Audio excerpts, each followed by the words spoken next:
Jonas, profeta Jonas.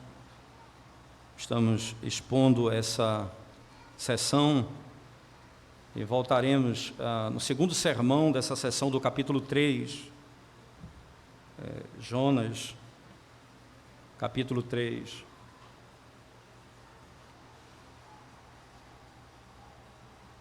Nós vamos ler toda a sessão. Eu vou me deter apenas, irmãos, nos versos de 1 a 4, mas nós vamos ler toda a sessão do livro de Jonas para podermos expor o texto nessa manhã. Diz assim a palavra de Deus: Veio a palavra do Senhor segunda vez a Jonas, dizendo: Dispõe-te, vai à grande cidade de Nínive e proclama contra ela a mensagem que eu te digo. Levantou-se, pois, Jonas e foi a Nínive, segundo a palavra do Senhor. Ora, Nínive era cidade muito importante diante de Deus, e de três dias para percorrê-la. Começou Jonas a percorrer a cidade, caminho de um dia, e pregava e dizia: ainda 40 dias, e Nínive será subvertida. Os ninivitas creram em Deus e proclamaram um jejum e vestiram-se de pano de saco, desde o maior até o menor. Chegou esta notícia ao rei de Nínive. Ele levantou-se do seu trono, tirou de si as vestes reais, cobriu-se de pano de saco e assentou-se sobre cinza e fez-se proclamar e divulgar em Nínive, por mandado do rei e os seus grandes: nem homens, nem animais, nem bois, nem ovelhas provem coisa alguma, nem os levem ao pasto, nem bebam água, mas sejam cobertos de pano de saco, tanto os homens como os animais, e clamarão fortemente a Deus, e se converterão cada um do seu mau caminho e da violência que há nas suas mãos. Quem sabe se voltará a Deus e se arrependerá, e se apartará do furor da sua ira, de sorte que não pereçamos. Viu Deus o que fizeram, como se converteram do seu mau caminho, e Deus se arrependeu do mal que tinha dito lhes faria, e não fez. Amém. Vamos à presença de Deus mais uma vez em oração, irmãos. Nós te damos graças, Senhor bendito, porque temos o glorioso privilégio de podermos ouvir a pregação da Tua palavra que é poderosa, que é sábia e que é capaz, Senhor Deus, de mudar a nossa sorte. Ó Deus bendito, glorifica o Teu nome, edifica a Tua igreja, torna-nos mais parecidos com Cristo. É a nossa oração, em nome de Jesus. Amém.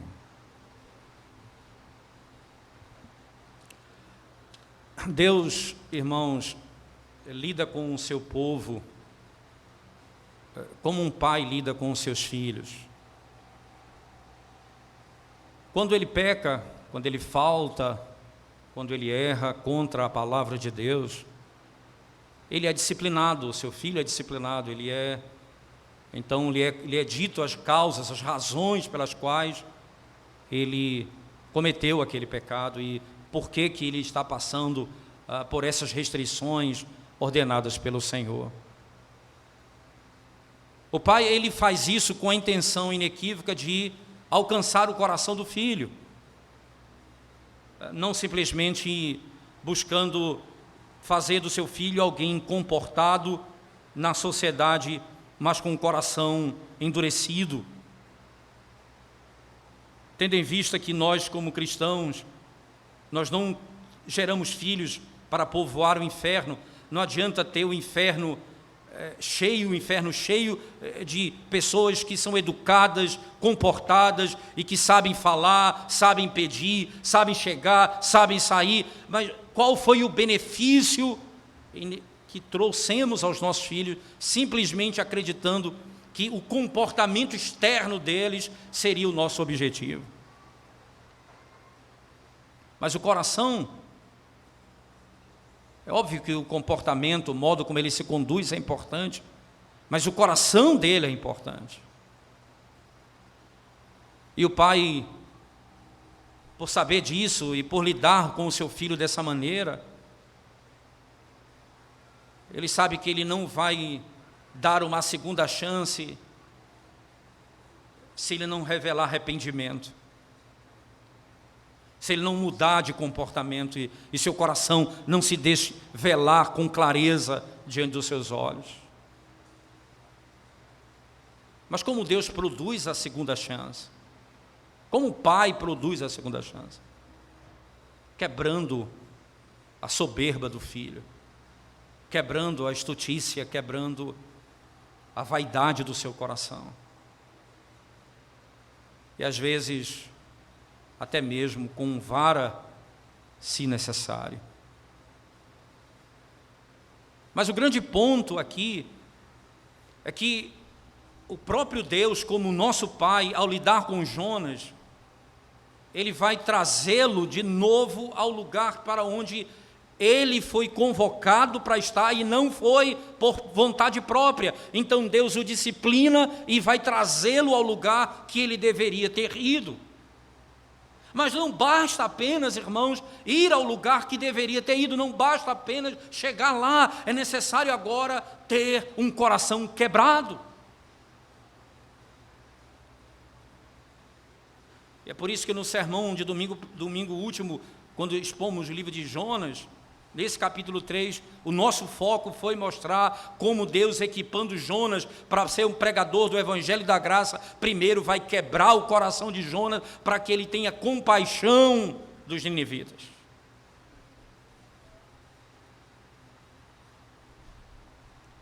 E um dos grandes frutos da disciplina é trazer de volta ao caminho de santidade. Mas Deus, de modo assombroso, irmãos, Ele volta e diz as seguintes palavras a Jonas no verso 1 do capítulo 3. Ele diz assim: e veio a palavra do Senhor segunda vez a Jonas. Entre a primeira e a segunda vez, há uma disciplina, há uma morte, uma vida.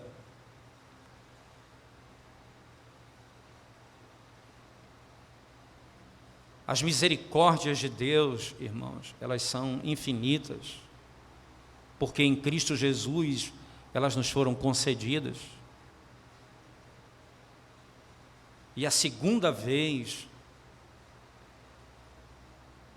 é fruto da misericórdia e da compaixão de Deus. A ponto de Jonas ser um sinal, segundo as palavras de Cristo, da sua morte e ressurreição.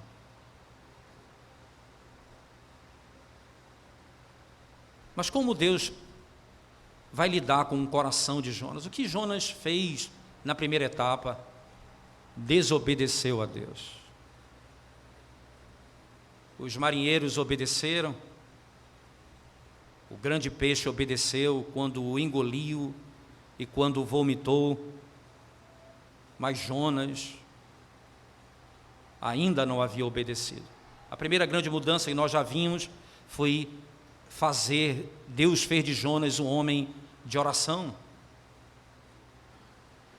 Como falamos no último sermão, antes de Jonas pregar, Deus o fez orar.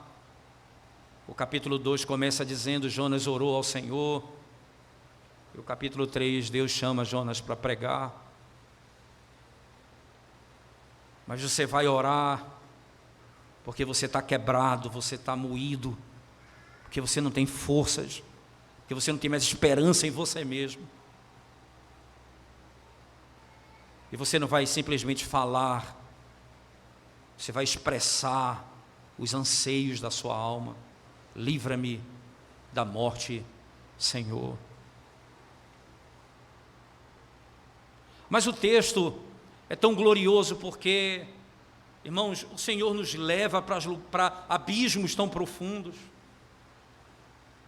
E Jonas ele descreve a situação como alguém que morreu e voltou da morte.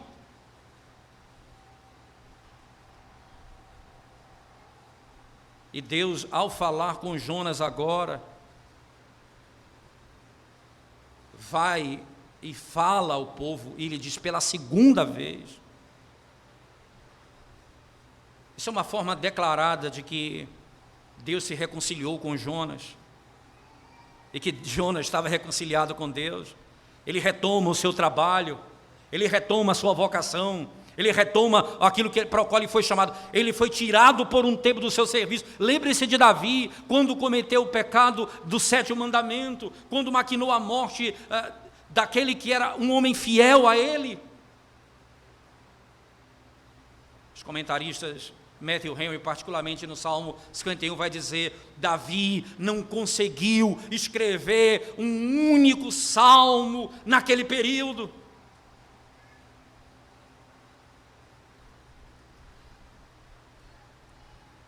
É como que aquilo que ele foi chamado foi impedido. Há uma pedra no poço que impede você falar, que impede você exercer seu ministério.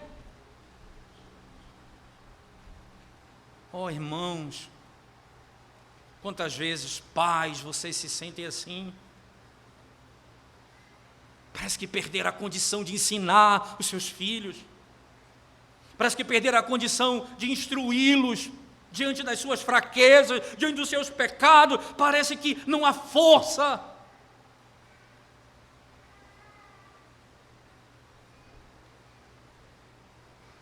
E pela segunda vez Deus chama: vai, instrua o teu filho, vai, ensina a tua esposa, vai. E agora a linguagem é clara. Ele nos quebra, ele nos humilha.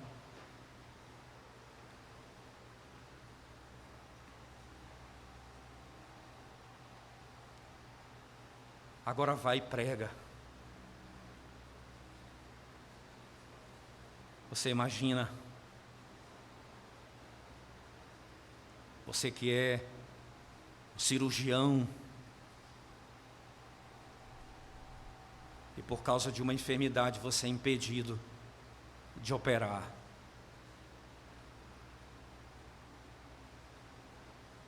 Mas você foi curado daquela enfermidade.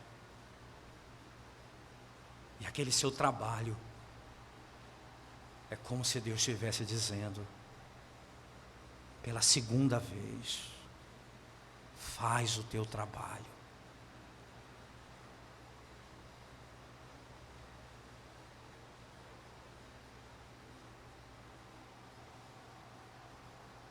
Deus não dá ordem ao seu povo pela segunda vez sem que ele se reconcilie conosco e nós com ele.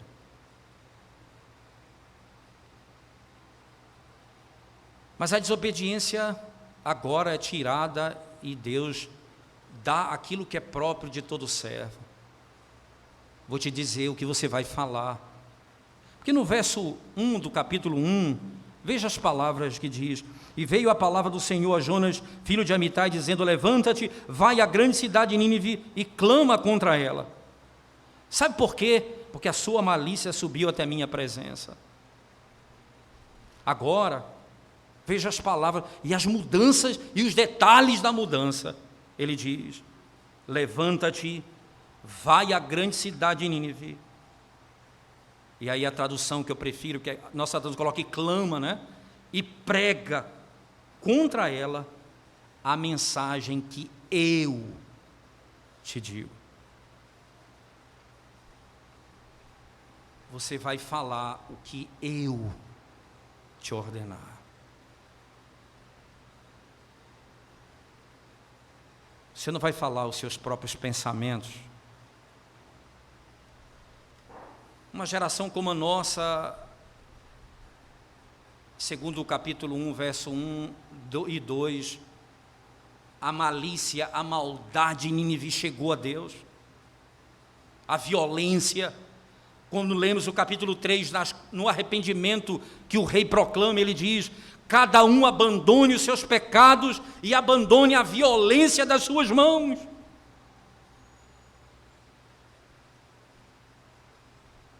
Então, numa geração como a nossa, onde o evangelho é a pregação do amor, nós diríamos: Jesus te ama.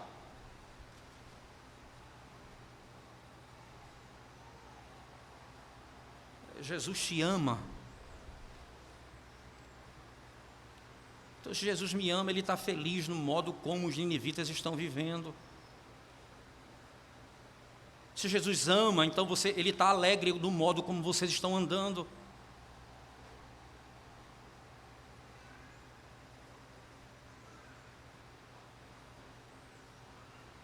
E a mensagem muitas vezes é confundida completamente. E o que nós pregamos é o espírito de uma geração, ao invés do poder da palavra de Deus. E a mensagem é clara. Fala o que eu estou te mandando falar. Levantou-se Jonas e foi a Nínive, segundo a palavra do Senhor. Se você tiver a curiosidade de olhar as palavras dos profetas, exatamente assim.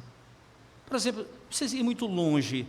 Se você pegar o livro de Gênesis, com Noé sendo profeta, como Pedro descreve, e o texto diz assim: tudo aquilo que Deus mandou ele fazer em relação à arca, até do início ao fim, o texto, no capítulo 7 a 8, ele tem uma enxurrada de expressões como essa. Fez segundo a palavra do Senhor, e fez segundo a palavra do Senhor, e fez segundo a palavra do Senhor. E você lembra quando, lá em Ezequiel 37, quando os ossos secos estavam diante do profeta, sequíssimos, e foi perguntado por Deus ao profeta: esses ossos podem reviver? O profeta disse: Senhor, tu sabes. Então diga a eles: ossos secos, ouvi a palavra do Senhor. E aí o texto diz: e fiz segundo o que o Senhor me ordenou. E eles reviveram. Quando Paulo descreve a ressurreição, na primeira carta de Paulo aos Coríntios, no capítulo 15, no verso 1 em diante, ele vai dizer: e ele morreu segundo as Escrituras, e ele foi sepultado segundo as Escrituras, e ele ressuscitou segundo as Escrituras. Tudo o que aconteceu segundo a palavra de Deus. Você vai pregar o Evangelho, você não vai falar da ira de Deus com ódio. Você vai falar da ira de Deus com seriedade, mas não com ódio. Não confunda seriedade com ódio. Se o desejo do teu coração não é ver o que está debaixo da ira restaurado.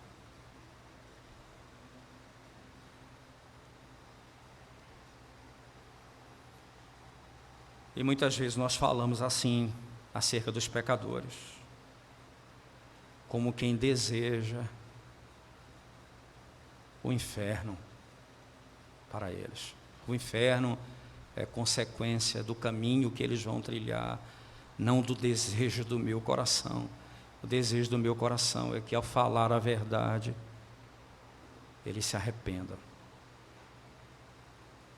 dos seus pecados. A linguagem utilizada por Jonas, por Deus a Jonas, é gloriosa, irmãos. Levantou-se Jonas e foi a Nínive, segundo a palavra do Senhor. Segundo a palavra do Senhor. Ele foi enviado como um arauto, o chefe dos arautos, podemos dizer assim. E ele foi ali dizer: está sendo declarada uma guerra contra vocês. Já pensou o pregador chegar numa cidade que ninguém conhece, que ele sabe que em pouco tempo, vejam, em pouco tempo, Nínive, a capital da Síria, vai ser a capital da grande destruição do Império Norte, do Reino Norte de Israel, que vai destruir Samaria, deixando no pó. Ele chega diante desses homens e diz: eu tenho uma queixa contra vocês. Mas não sou eu, não. É o Criador dos céus e da terra, é o Santo de Israel. Ele tem uma queixa contra vocês. Ele tem algo contra vocês.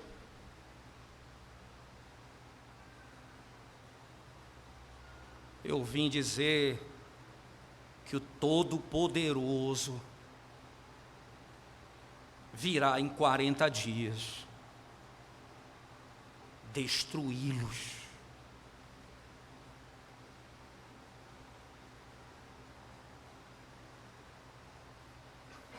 Levanta-te e prega contra ela. O que é contra nós é pregado para nós, para que possamos ouvir e tomar isso no coração. E o que é pregado a nós, se não dermos ouvidos a ela e tomá-la pela fé, ela será provada a ser contra nós. Aquilo que foi pregado para nós, se não for crido, se voltará contra nós.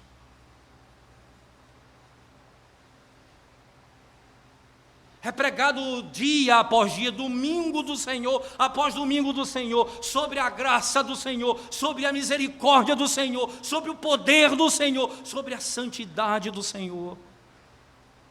E nós insistimos em viver na iniquidade. Nós insistimos em andar no erro. Aquilo que foi pregado a nós no último dia virá contra nós. Será testemunha contra nós.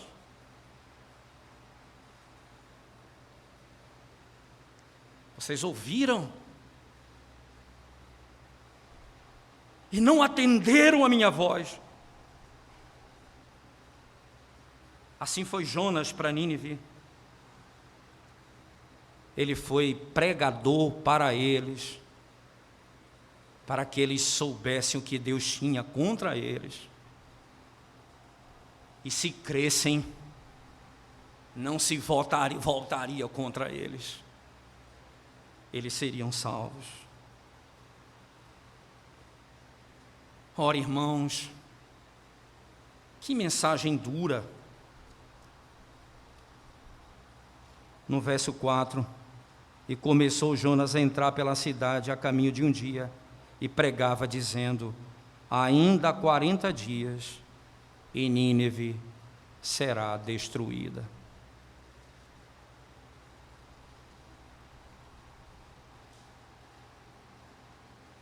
Não é a dureza da pregação ou a leveza do sermão que mostra que Deus é gracioso para com você. Você sabe o que é que mostra que Deus é gracioso para contigo? É que Ele te faz ouvir a sua palavra. Seja de condenação ou não. Você quer saber um lugar, você quer compreender onde há um lugar em que haverá condenação, é o lugar onde a palavra não é pregada.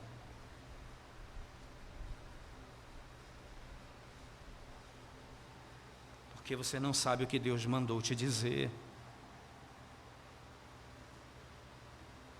Quando nós vamos aos cultos em igrejas determinadas, onde a palavra de Deus não é pregada com fidelidade, e domingo após domingo, você não ouve a voz do Senhor.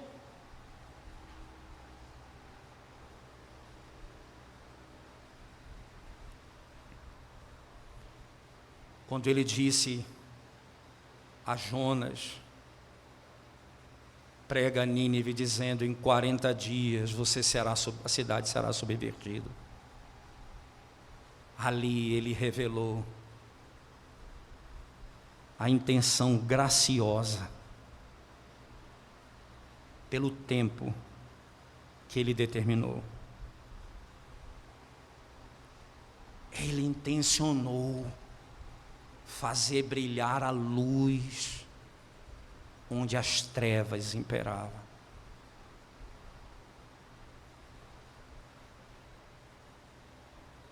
Ele intencionou.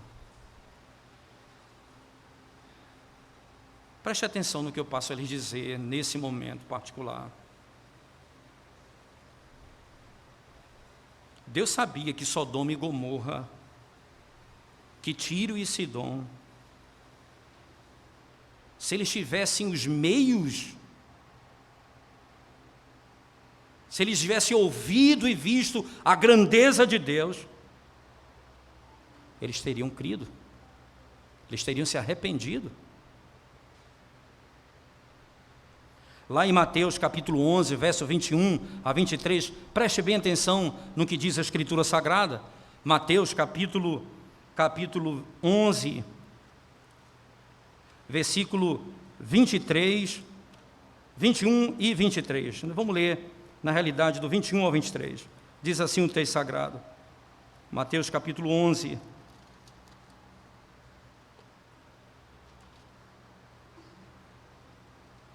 Ai de ti, Corazim, ai de ti, Betsaida, porque se em Tiro e em Sidom fossem feitos os prodígios que em vós se fizeram, há muito que se teriam arrependido com saco e com cinza.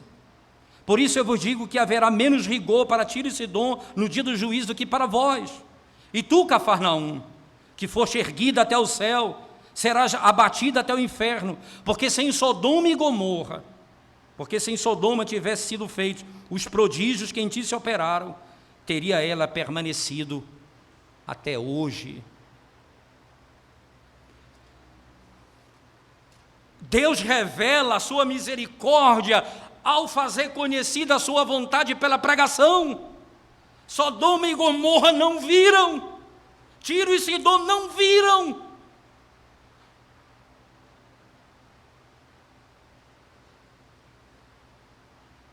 Mas Nínive ouviu. Nínive ouviu. Ele sabia que em Nínive haveria, pelo poder da graça, eles se arrependeriam dos seus pecados. E ele deu então os meios para isso. Ele enviou Jonas para não pregar arrependimento expressamente. Não encontramos essas palavras no texto. Mas para pregar arrependimento, no sentido de demonstrá-los que o Deus que falava com eles ia destruí-los, e deu um prazo para isso.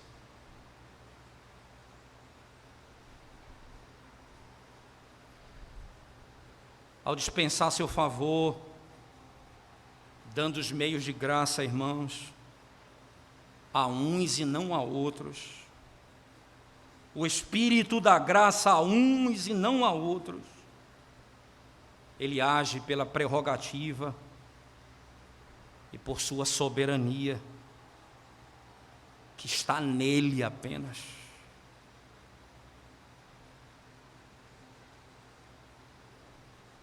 Quem foi meu conselheiro? Onde estavas quando eu lancei os fundamentos do mundo? Acaso eu te pedi conselho?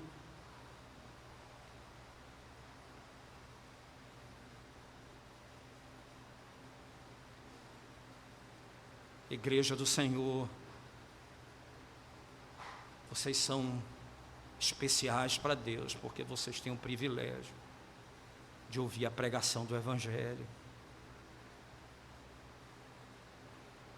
Mas cuidado, para que o que vocês escutam hoje não se voltem contra vocês no último dia.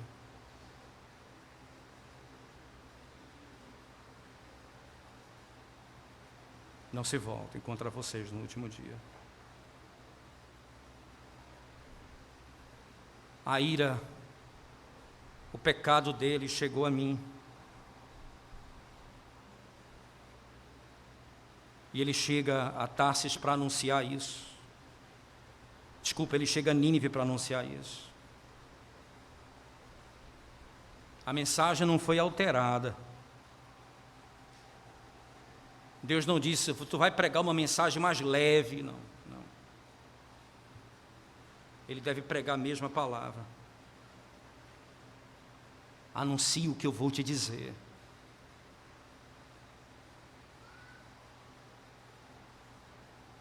Foi o poder da graça que tirou Jonas da morte. É o poder da graça que vai tirar Nínive da morte. Então prega a mesma palavra. A palavra de Deus, ela é inalterada, irmãos. Ela é imutável. E ela não será pregada de acordo com o humor do pregador ou de acordo com o humor das pessoas. A palavra de Deus não está associada e ela é pregada de acordo com as fantasias de cada um. O pecador precisa se submeter às verdades da palavra, não a palavra, às fantasias dos pecadores. É onde há a salvação. O profeta Jeremias, no capítulo 15, verso 19, eu queria que você, por favor, prestasse atenção na leitura desse texto. O profeta Jeremias, capítulo 15, verso 19, diz assim o texto sagrado. Jeremias, capítulo 15, verso 19. Diz assim a palavra de Deus, irmãos.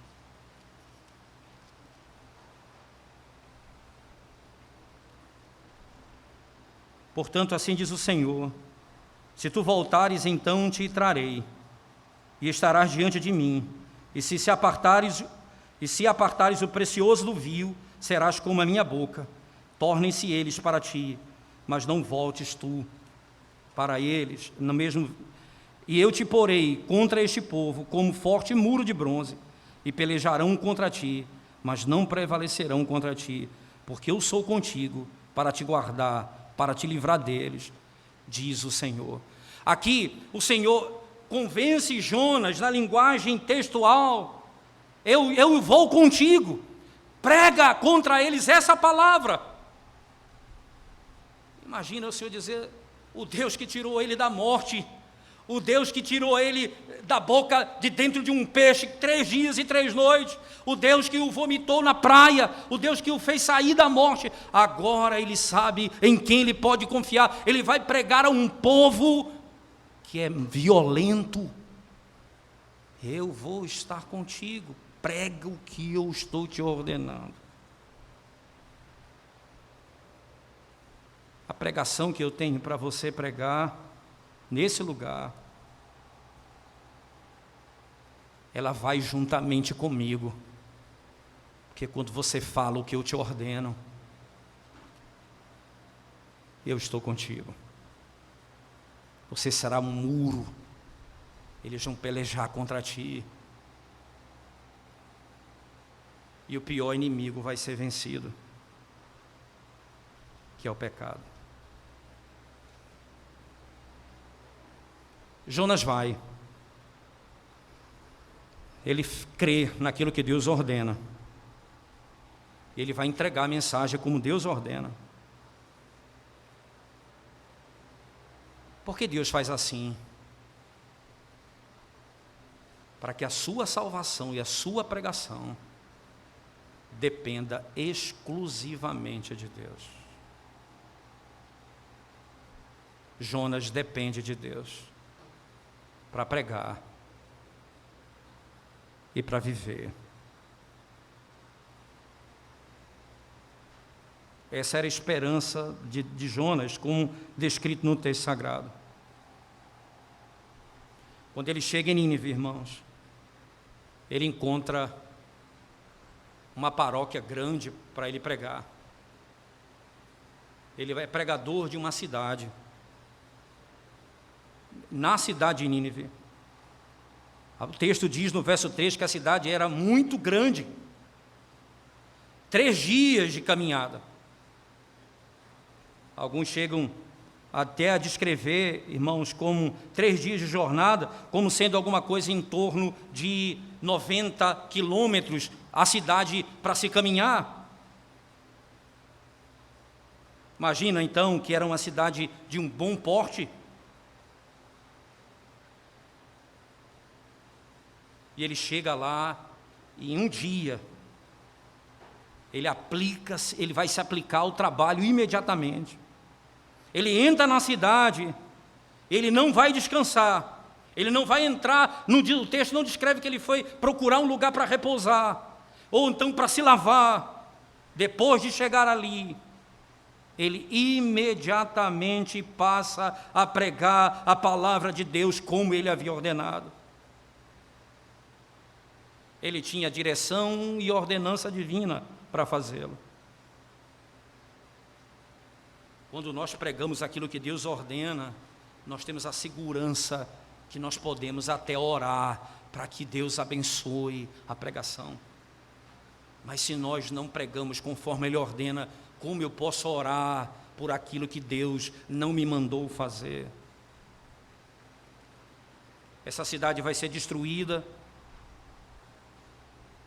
ela vai ser completamente subvertida, diz o texto, e dos céus viria o juízo contra ela. Seria direto do céu, por meio de um terremoto, não sabiam. A impiedade da cidade, irmãos, era imensa. E o que eles iam colher como fruto da impiedade deles era a destruição. Aquilo que eles ganhavam, o que eles conquistaram, a saúde, a grandeza, a força, o poder terreno que eles tinham, não poderia livrá-los da destruição. A iniquidade deles não se comparava em grandeza à riqueza, o poder, a força que eles tinham. Não se comparava. As grandes cidades são destruídas quando o grande Deus vem a ela e prega contra ela. Em pouco período de tempo, 40 dias, vocês serão destruídos. Que coisa impressionante, irmãos. Que sentença de morte estranha. 40 dias. E vocês vão ser destruídos. Que mensagem.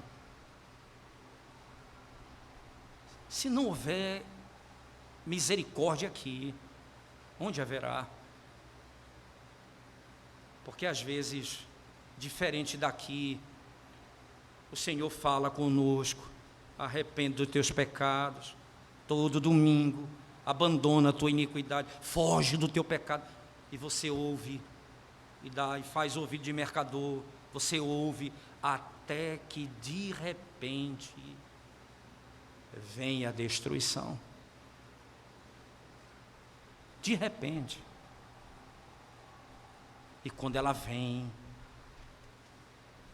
você sabe: eu não ouvi a palavra de Deus.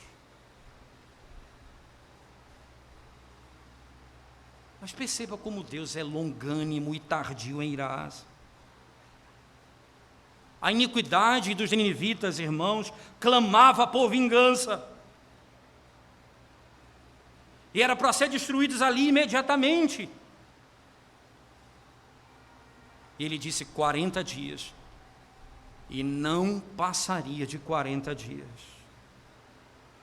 Se naquele período ele não se arrependesse, o Senhor ia desembainhar sua espada, ia pegar o seu arco, e ia lançar contra eles. Ninguém sobraria.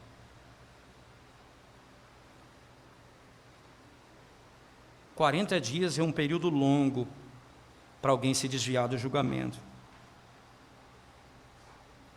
Mas é pouco tempo para um povo injusto arrepender-se, irmãos, e evitar o juízo de Deus. É pouco tempo. Pouquíssimo tempo. Só a conversão poderia impedir aquilo. Se eles não fossem despertados, eles morreriam. É certa a destruição. O tempo determinado no conselho de Deus está pronto.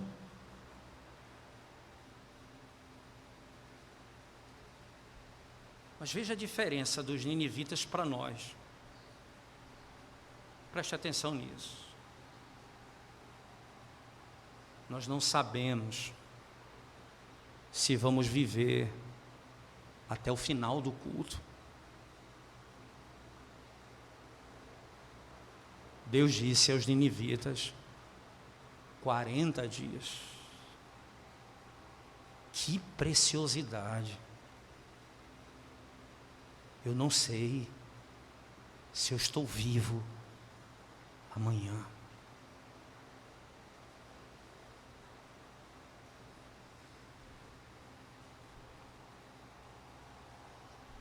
Eu não posso ter certeza que eu tenho 40 dias para me arrepender. Eu não tenho certeza. Eu não sei se eu vou viver 20, 30 anos, eu não tenho certeza. Mas a mensagem é a mesma, a urgência da mensagem é a mesma. O Senhor virá, e aquilo que foi pregado a você, será pregado contra você no último dia, seja quando Ele voltar, ou se Ele te chamar. Arrependa-se dos seus pecados, abandone os seus pecados hoje.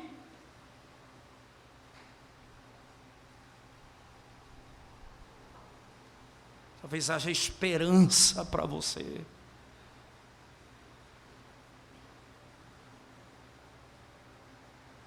Talvez haja esperança para você.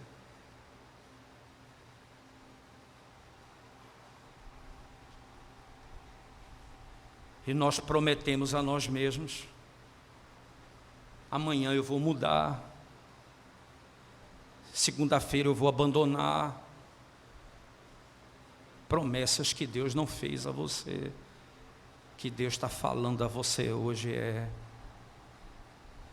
arrependa-se, porque eu virei e destruirei todo o impenitente, todo aquele que não se arrependeu dos seus pecados serão destruídos.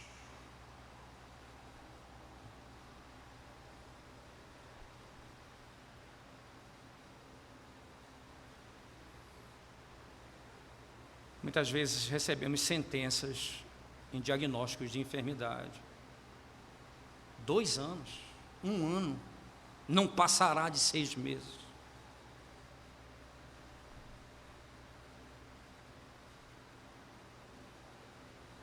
O Senhor está dizendo, não deixe passar, se arrependa do seu pecado. Agora, hoje,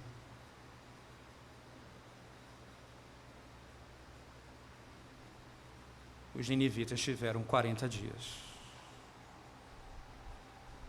Quanto tempo lhe resta? Quanto tempo lhe resta?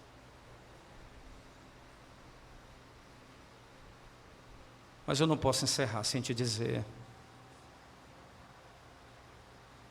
a dureza dessa mensagem, é o conforto do Evangelho. Eles não ouviram toda, eles só correram para o Deus que pune. Eles correram para o Deus que pune. O Deus que vai me matar é o Deus que me salva. O Deus que vai me destruir em 40 dias é o Deus que se arrepende do mal, como diz no final do capítulo.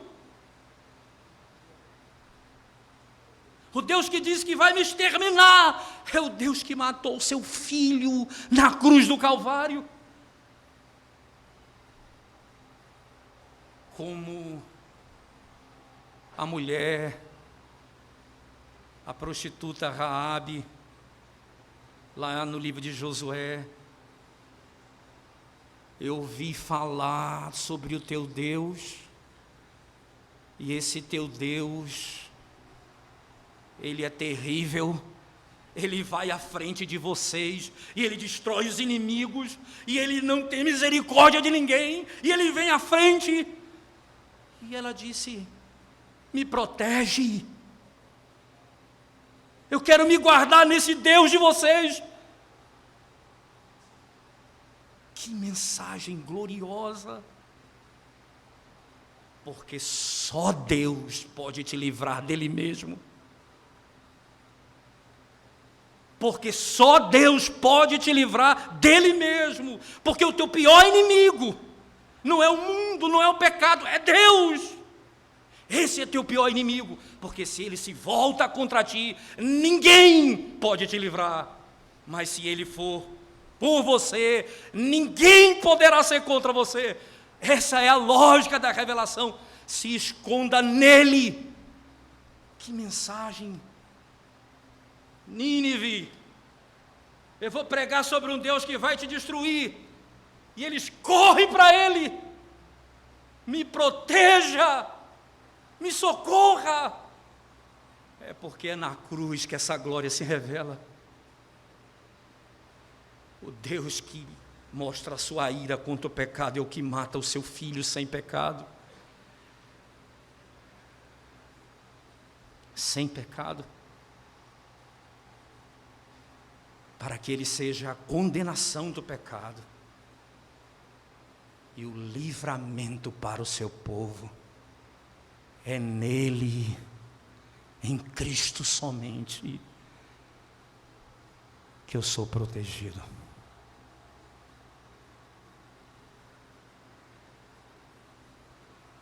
Eu vou matar o meu filho por causa do teu pecado, para que nele você tenha esperança. Corra agora para aquele que quer te matar, porque só ele pode te salvar.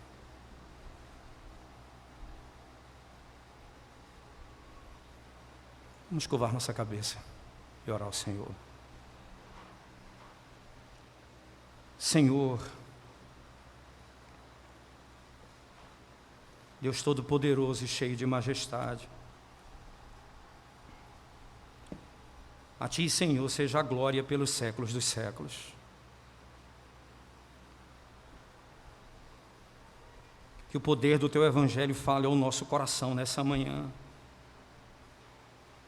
trazendo esperança e salvação,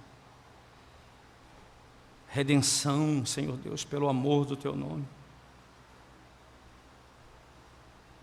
É o que nós clamamos, ó Deus Santo, nessa manhã. Tem piedade da nossa alma, em nome de Jesus. Amém.